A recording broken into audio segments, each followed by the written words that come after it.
Generally, when we cover the unknown side of WoW, it's with random items and things with no general theme in WoW. For this episode, we're going to be delving into the lesser known Easter eggs, references, and potentially fun tricks for the Druid class. During your travels in Northrend, you may occasionally come across a group of Druids named D.E.H.T.A. These Druids are a subsection of the Cenarian expedition, but are a bit more extreme in their moral code. Chances are, you may have not interacted with them altogether, and you don't actually know who they are at all, or what their acronyms even stand for. The Druids for Ethical and Humane Treatment of Animals resides primarily in Northrend, and serve to protect the wildlife that other named character Hemet Nessuary threatens with his extreme hunting parties. If you end up killing any animal NPC in the Borean Tundra, the D.E.H.T.A members will become hostile and chase you down due to the animal blood debuff applied to you. Usually at this time, the Druids will hurl obscene insults and threats at you, and will take very crazy measures to preserve the lives of animals in the area. This is actually a parody of the real-world organization PETA, or People for the Ethical Treatment of Animals, who have built a name for themselves as a bit too defensive for animals. They often actually do not protect animals they so desperately want, and instead indirectly bring harm and sometimes death to the average household pet because of their values. D.E.H.T.A is also an anagram for the word death, so it's pretty obvious that Blizzard is making a joke out of PETA for their eventual screw-ups in the real-life organization it's based off of. If it wasn't obvious enough, D.E.H.T.A is pretty much the same way, tasking the player to even exterminate hunters that are part of Nessuary's band. This is obviously not the correct way to dissuade someone from something, as just outright killing their members just harms reputations even further. You even see D.E.H.T.A return in the Legion expansion, where they've taken a post in the High Mountain Zone. This time, it's basically the same thing as the Borean Tundra, but with the opposition towards the Pine Rock Hunters, which aren't a real named group of people or aligned with Hemet Nessuary. But hey, as long as the quest giver gives you some nice loot, who are we to judge the morality of it anyway? In vanilla or classic WoW, you could eventually come upon an NPC named Curlonian Evershade. This NPC would be found sleeping on the southmost road of Darkshore typically. If he isn't there, it meant someone was probably doing his quest, as it was an escort quest, and during classic, only one escort quest could be done at a time due to the limitations of phasing not existing yet. As you escort Curlonian, he will occasionally fall back asleep, requiring you to use the Horn of Awakening you're given for the quest to wake him back up. Sometimes when waking him up, Curlonian will say, "The sleeper has awakened." This is actually a quote directly from the Druid of the Claw unit back in the original Warcraft 3 game. Curlonian also uses many of the original voice lines from the same unit when interacting with him, marking him as one of the very few NPCs in the game that still uses audio from WoW's predecessor. These were eventually removed upon the release of Cataclysm, as the quest itself was also due to the revamp of the world as a whole. Ironically, this same quote is a reference within itself, calling to Frank Herbert's Dune novel, where the character Paul Atreides says the same quote. It's super rare to see old NPCs in WoW still use parts of the game it was inspired from, and calls to a time where the resources Blizzard had were rather slim, and opted to instead reuse assets from their previous iterations. The Druid of the Claw unit will also sometimes say, "Only you can prevent forest fires" if you click on him enough times in the original Warcraft 3, which is an obvious homage to Smokey Bear. Smokey being the head mascot of the US Forest Service to preserve land as much as possible. Speaking of Druids of the Claw, have you ever wondered why there are so many different types of Druids? Well, Druidism in itself is mostly a class that can be taught to characters in-game. Some classes like mages can relate to this, where the lore reason behind their strength lies in the amount of knowledge they possess in their respective fields. For druids, it's kind of the same way, and nature itself can be molded in many different ways. But when you play as a druid in-game, none of the specializations say druid of the X type, and are instead named Guardian, Feral, Restoration, and Balance. This is largely in part due to the fact that the character you're playing is kind of a mix of everything at once. For example, a Druid of the Claw is primarily a druid that wields the power of shapeshifting into a bear and a cat, which is why for the longest time, Guardian and Feral Druids were actually just a single specialization because of the ability to weave both forms. So, while you play Guardian, you're technically a variation of the Druid of the Claw, but for gameplay purposes, you're still able to shift into various other druid forms at will. This is typically the Druid of the Wild, which is a form of druid that allows for the most experienced of druids to call upon all forms of nature with expertise. They are not bound to a singular type, and can even evolve further into this title and become epic Druid of the Wilds. It's a little corny, we'll admit, but these druids are very few in number, and the most notable of them all is Malfurion Stormrage. Achieving this heightened level of druidism will often cause the user to grow antlers from their head, feathers on their arms, and more animalistic-like traits. But even with this in mind, there are still lots of subsections for druidism. So, in no particular order, here are all the ones we have yet to mention. Druids of the Talon primarily teach the usage of flight forms in animals, and in Warcraft 3, they were specifically a Stormcrow. In modern WoW, they more typically worship the wild god Aviana, and are known to give out her blessings on occasion. Druid of the Grove typically call upon the earth for spells such as things like thorns and entangling roots. Druids of the Nightmare are an entirely antagonistic force of druids that have twisted and tortured the known elements of nature into more void-based abilities due to the corruption of the old gods in the Emerald Nightmare. Druids of the Antler are a subsect that directly worship the wild god Malorn, and aid in the teaching of things like the stag form for travel. Druids of the Branch typically call upon the power taught to them by the Ancients of WoW, otherwise known as those giant tree guys that have the huge leafy beards. Druids of the Flame are druids who have turned their worship towards the elemental plane of Firelands, and in a similar way have twisted their teachings to become much more fire-based, most notably characters like Fandral Staghelm and Tindral Sageswift. Druids of the Fang were a corrupted group of druids that can somewhat be viewed as an extension of the Nightmare Druids. The only difference with these ones is they instead transform into a much more snake-like form instead of the already known druid forms like the Nightmare versions. They also do not show visible corruption, and are only mentally lost. This form of druidism is forbidden amongst all nowadays, and there are less than a dozen of its surviving members. Druid of the Moon are basically just balanced druids, boomkin form and all included. Druids of the Fin are druids specifically tasked in teaching more aquatic-based animal forms, such as the sea lion. Druids of the Scythe, or better known as Druids of the Pack, are a group of druids who specifically utilize the pack form for their combat needs. This pack form can be better understood as the Worgen we see today, but extensive usage of the form can drive one to madness and an uncontrollable rage. The usage of pack form was forbidden amongst druid society altogether from Malfurion Stormrage himself. That's 12 different druid types. Can you imagine trying to balance 12 different druid specializations, let alone the 4 we have today? Almost no class even comes close to the amount of subsects their class has in the lore of the game, and it has caused for druids to end up just being a mix of all of them at once in the process. Moving on from the headache of different types of animal forms, we have a couple more references to talk about. During the Legion expansion, every single class was given a wide variety of class-specific legendaries. Oftentimes, these items held some unique references to old lore or the real world. For the Chameleon Song, Restoration Druid Legendary, its flavor text is a reference to the book, A Separate Peace. This book was published in 1958 and adventures around the thoughts of patriotism and moral codes with the background of World War II, having happened a little over a decade previous to the novel. The tooltip for the legendary reads, "The keepers maintained peace with the knowledge that nothing endures.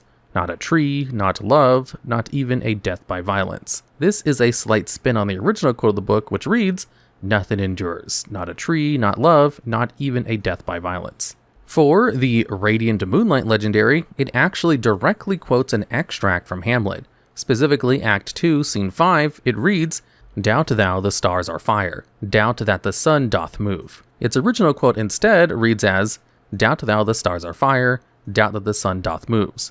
Doubt the truth to be a liar, but never doubt I love." What Hamlet is essentially saying is you can doubt that the stars are made of fire, that the sun moves, and that the truth is a lie, but he will never doubt his love for the character Ophelia, who Hamlet is attempting to impress in the story.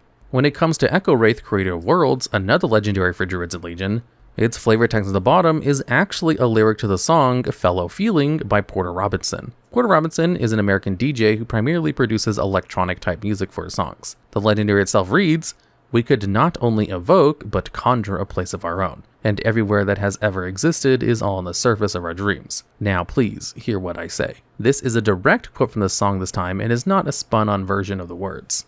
In a bit more recent memory, specifically the Castle Nathria era of Shadowlands, there was a very unique necklace drop from the Huntsman Altamore encounter. The Charm of Eternal Winter was an all-class drop on all difficulties. It wasn't particularly sought after unless you were a class who favored haste and mastery stat, but if it was an upgrade, you probably snagged it nonetheless early in the expansion.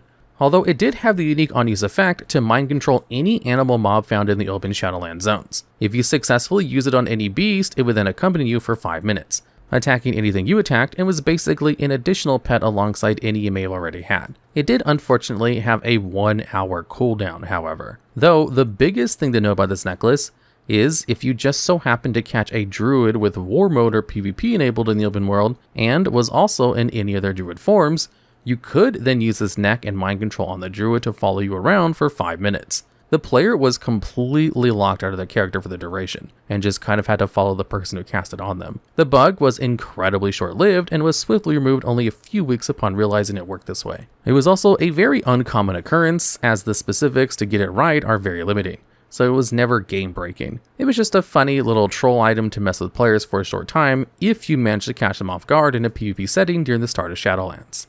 While many players may have familiarized themselves with the very large variety of druid forms they can access from Legion and Dragonflight expansions, they actually are not the first forms to be added to differentiate a druid. Even with Legion being over 8 years old now, you can still obtain every single different bear and cat form as long as they aren't the mage tower variations, but that's for everyone's weapons. Dragonflight even improved this by adding even more universal forms that fit the culture of every druid race type.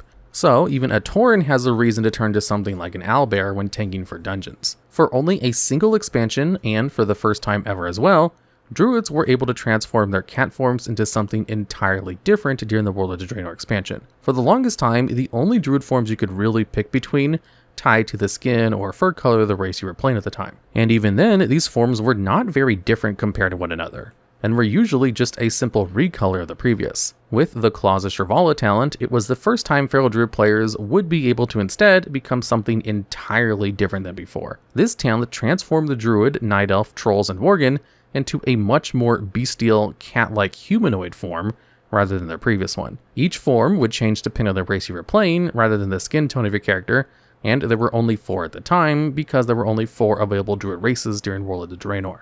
Plus, the talent in PvP was borderline broken. It made Feral Druids super unstoppable. Basically, it made any ability that would normally shift you out of your cat form able to be casted in cat form instead, saving you a great deal of GCD rotation and giving you a certain sense of unpredictability. So something like a Typhoon cast to CC the enemy healer, or DPS, can instead be cast in cat form entirely without needing to swap back to your regular character and back to cat after. This talent was later retired in Legion to make room for the large arsenal of cat and bear forms that were incoming from the expansion at the time due to their artifact weapons. Even with the retirement of artifact weapons though, we still are able to use its many forms regardless of specialization choice now. It's a shame the originator of the unique druid form was removed, and we've been unable to see it return in some forms for druids, even if it were just the original 4 colors from WoD and nothing else. For a very short time at the start of Dragonflight expansion, there was a pretty lesser known exploit at the time being used to grief low level players, or really just the shenanigans people get up to in Goldshire. See, during the first season of Dragonflight, a Guardian Druid's tier set would cause their Mangle with a Gore proc to deal 30% of its damage to nearby enemies. This basically meant that you would get a free proc of Mangle, and it would also deal 30% of damage to anything around you when you pressed its proc. So what Guardian Druids would do is go to a crowded area with PvP enabled and abuse this mechanic, essentially one-shotting lower level players in the immediate area. But some of them took it a step further. There was a quest called Honor and Strength that could be picked up in the Eastern Plaguelands. Upon picking up this quest, you would immediately be attacked by 3 Moss Flare rogue NPCs. These NPCs are all level 30, and the Druid was most definitely level 70 due to the need of the Vault of the Incarnates tier set. Though in order to effectively utilize the NPCs, you would require a friend to be on the same quest as you, and be waiting at the quest giver at all times. Once the Druid was set up with a Gore proc and a group of enemies, their friend would accept the quest and then immediately share with the Druid. The Druid would then be attacked by the Moss Flare mobs, regardless of the location, and use their Mango ability on them instead. With the scaling of a level 70 using one of their strongest single target abilities on a level 30 NPC, it would cause a massive amount of unhealable damage. And since the tier set causes this single target ability to then become AoE, it hits everyone in the immediate range of the Druid and kills them instantly. This could be replicated over and over so long as the Druid and their friend just abandon the quest and repeats the process as much as they want. So what they would do is load into Goldshire or any other populated zone, just do this over and over to kill every player in the area with little means to stop them. There seems to be a pattern with Druids and being a little broken at the start of an expansion, regardless of their balancing state. In your journeys across Azeroth, it's very likely you'll come across Druids the most, during questing, dungeons, raids, and other various forms of content. This is actually because Druid is the most played class in the entire game across the entire world. Druids make up roughly 11.63% of all active characters in WoW, and this is a large part due to their flexibility. They are perfect as a starting point for people attempting to branch their knowledge into the lore of WoW, and are a good staple for fantasy games in general. The ability to play a tank, healer, melee DPS, or even range DPS on a dime is what attracts so many people to the class, as they can suit any want the player may have for anything. Plus, they're not overly complicated to learn, yet retain one of the highest skill ceilings out of many of the classes in the game. This is primarily seen in druids who master the art of weaving their many druid forms throughout combat and utilizing every button they have to maximum effect. Druids are always a solid choice for PvE content, and are never terrible if you're looking at it from a meta standpoint, but aren't always overpowered either. They're a good middle ground for a lot of people, and the vast customizations you have is also what makes them some of the most popular. Like we mentioned before, the unique druid forms from each race make people want to have a druid of every race for just the idea of collecting them all. Although perhaps the largest reason druid is played the most is the unfortunate reality that they are the most picked class for bot hosters. Those crazy people who create bots to farm gold 24/7 in areas that are not often perceived by game masters will use druids the most because of the mentioned flexibility from before. Druids do not need to remove themselves from flight form when gathering herbs, so the bot doesn't even need to be programmed to dismount, herb, and then mount again. They also have access to one of the only instant cast range spells via Moonfire. It also has the largest range of any of the other range attacks in WoW thanks to the Astral Influence talent that increases the range of their spells by 5 yards, making Moonfire have a 45-yard range. This is especially useful for botters who roam in an area in a circular motion and are designed to simply press Moonfire and repeat to tag all mobs in the area as much as possible, and letting the dot it applies do the rest. So not only is it the largest range, it's also instant and leaves a dot, making it perfect for botters. These bots are typically made to either increase the efficiency of the hoster's own personal account, or to sell the gold they make from their bots for real-life money. It used to be easier to track bots when questing the open world because it was the only way to level back then. With the introduction of the level boost system, players can pay real money for an immediate boost to max level on any character of their choosing. At least before, the bots had to level first before reaching a certain point in the game's progression to earn the most gold possible. With this step removed, a botter can pay this $60 fee multiple times per account, especially on Classic WoW, and actually get a net positive gain from the experience. If you have, say, 10 accounts bought in all at once, it will cost you $600 just to get them running the efficient way that they're meant to. If those 10 bots have an average of 1,000 gold an hour, you'd have 10,000 gold by the end of it. If you sold that 10,000 gold for $15 per 1,000, the bot hoster would then make $150. So that's about $150 per hour if people are buying the gold consistently and your bots are moving uninterrupted. So in just 5 hours, the bot hoster has made their money back thanks to the efficiency of druids and the level boost system. You can add more of this per bot that is being used by the user, and then you have the inflation of gold in both Retail, Classic Era, and Cataclysm Classic. You could make the argument that it's almost pay to win for WoW in some cases, because you can just swipe your credit card to some fishy guy and get the most gold ever, and then just buy gear from a GDKP run in Classic. We know Blizzard has taken steps to try to alleviate these issues and ban bots constantly, but from the math shown earlier, a hoster can probably get a new account up and running in a matter of minutes, and already be making enough gold to cover the fee of starting another account in the process. So while druids are the most popular class in the game, it's sort of artificially imbalanced. Sure, a lot of those bots do end up getting banned, but we wouldn't doubt you've seen these pesky retail druid bots just endlessly farming a zone by spamming both Moonfire and Starfall to first aggro the mobs and then immediately AoE it down with the massive horde of up to a dozen of bots in a single area. And this then concludes our episode. Are there any other unknown things about druids you think no one else knows? If so, let us know down in the comments below.